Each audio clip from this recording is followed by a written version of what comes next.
Hey guys. Hey guys, so it has been a while. Hey guys, in my last video I kind of mentioned Tanya Burr and everyone was like, oh my god, make a video about Tanya Burr and make a video about her and her husband now, Jim Chapman, and how they've pretty much fell off the grid of YouTube and how everything just kind of went a bit tits up for them. So we're going to start with showing you how we all know that they're kind of not that important in the realm of YouTube, and that's everyone's favourite place, Social Blade. It seems like all the British YouTubers are kind of having a problem with Social Blade right now because their social blades are atrocious. And that is pretty sad because it kind of goes to show that doesn't matter how many subs you have, you're not always as relevant as you thought you were. So Tanya Burr actually has 3.6 million subscribers on her main channel, but is currently on a D- grade because she has lost almost 12,000 subscribers in the last 30 days. Usually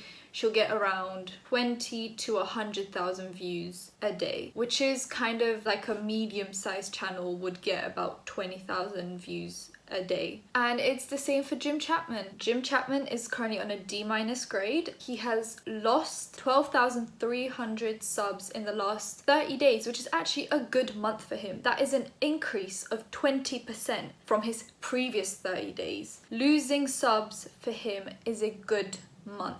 And he also gets anywhere between 9 and 20,000 views a day, which isn't great for a channel which has 2.4 million subs. Now we could get into the ins and outs of how channels die, but sometimes it is quite unpredictable. Sometimes you won't know whether a channel is long lasting or not. I think they've had a pretty good run on YouTube in their day. There are certain things that might have killed their channels. I just want to do a little, road to irrelevancy featuring Tanya Burr and what's his name? Jim Chapman. For a second my mind just went really blank. Let's go with Tanya Burr first. Tanya Burr has almost tried to do everything but nothing at the same time. Almost like our friend Zoella. Everyone's doing everything and nothing at the same time, and that kind of links to what I said in my previous video. I'll link it down below. It's about why YouTubers generally should stick to making videos, and that should be their main focus rather than using that as a step to doing other things. Those can be a bonus, but they shouldn't take over. Tanya Burr used to be known for making makeup tutorials, but she is now making just a shit ton of vlogs and then a baking video here and there. She's still averaging, 300 to 500k a video, which is fine. She's doing okay. Knowing that her brand is very family friendly, she's probably okay. However, she has recently started doing some acting, and the only thing I mentioned in my last video was her performing in a play. Now, she has actually, if you go on her IMDb, she's actually starting to do a lot more things. And I feel like the only reason that she's getting employed to do these things is because she's Tanya Burr. She's already got her name for herself, and instead of taking someone who's less known but more talented, they're just choosing to stick with someone who's more known but just has zero talent whatsoever. Tanya has played in the Confidence play. It wasn't the best, and then she played in a short movie called Disconnect. Stop refreshing and refreshing and refreshing!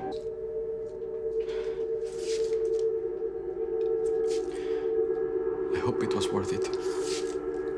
Then in a TV series called Love Daily, and then Bulletproof. But now she's currently in the process of filming 2 new movies. They're called Hurt by Paradise and Cassette. If you didn't know who Tanya Burr was, you'd think, oh, she's just a YouTuber trying to go mainstream, trying to do acting. Well, she's been doing a lot of things during her career. She started off with YouTube. She was doing vlogs and videos and whatnot. Then she started her makeup line. So she made her makeup line. She was very excited about it. She'd keep on adding new products to it, all good and well. But then she kind of jumped over to baking and pretty much just left her brand behind. I haven't heard of any new releases. No one is, receiving her PR, and no other YouTubers talking about it. And when you go on her Tanya Burr Cosmetics on Feel Unique, there aren't that many products, which means she's just not coming out with new stuff at this point. She's got her Tanya Burr Jingle and Mingle Night Palette, which is on sale from £18, £18 to £3.60, and it's only got 9 reviews. Yes, they are good reviews, but there's only 9 of them and it's on sale. Her eyeshadow palettes look so childish. It looks like makeup you used to buy in Claire's. Her lipsticks are 3.5 stars, which is not the best for lipstick. You could probably get something else for £7. She's got her contour stick, which also just over 3 stars. Everything else looks so childish and it's got about 2 reviews. Things are not selling well, just like Zoella's makeup. I didn't get into it in the why YouTubers should stick to whatever they're doing, because I feel like I've milked the Zoella topic now.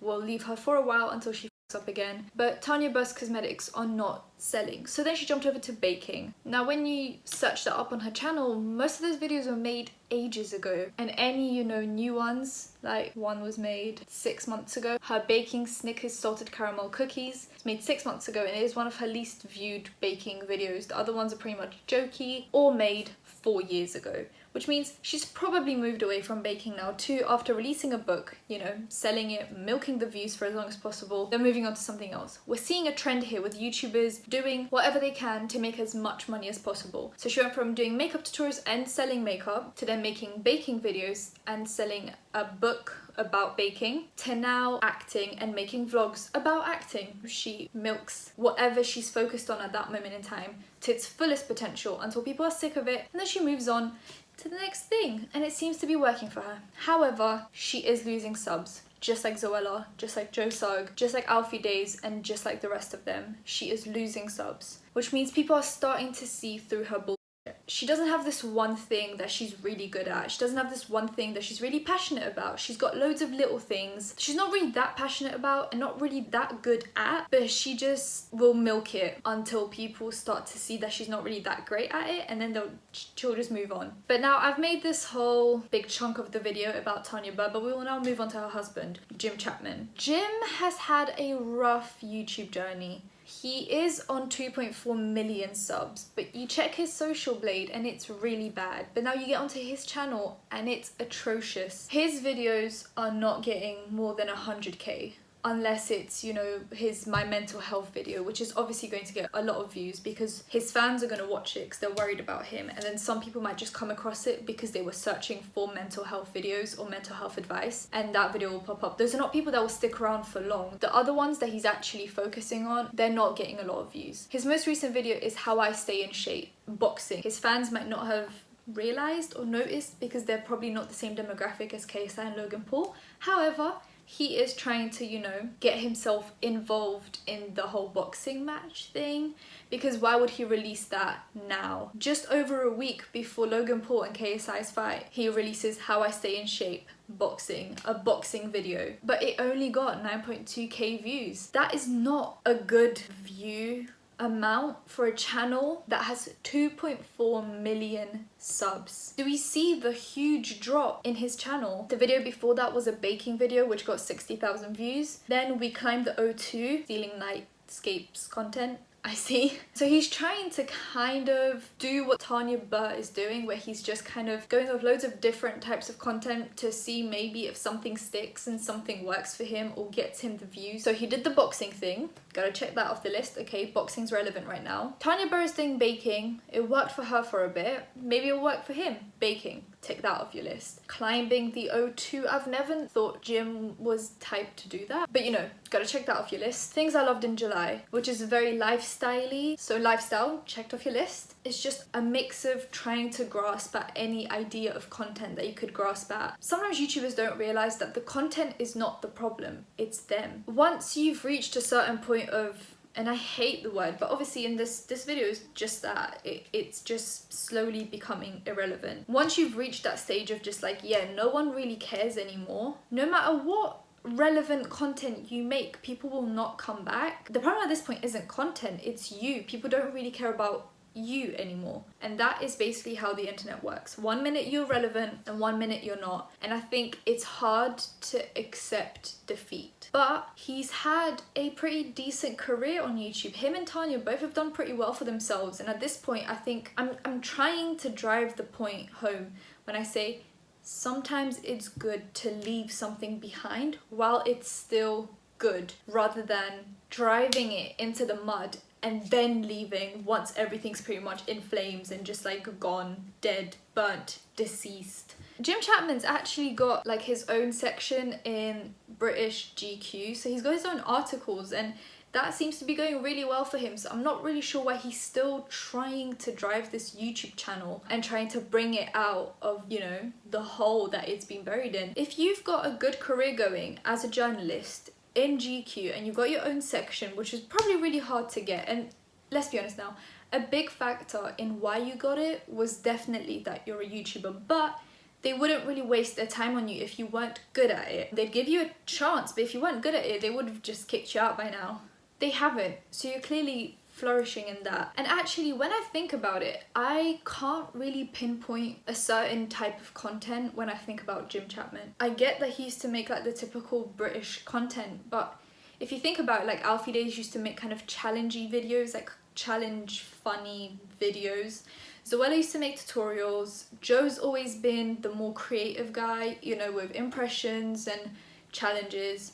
Caspilli also challenges. But if you ask me, put a gun to my head, I'm actually not sure what content Jim Chapman used to make. I used to actually watch his channel, but I'm not sure what I was watching. And right now it's very just a mixed bag of lifestyle, stealing ideas for content, and trying to jump into relevant topics. Some channels are dying at this point, and I want to see a wave of new channels. I don't want to see or hear about the old Zoellas of YouTube.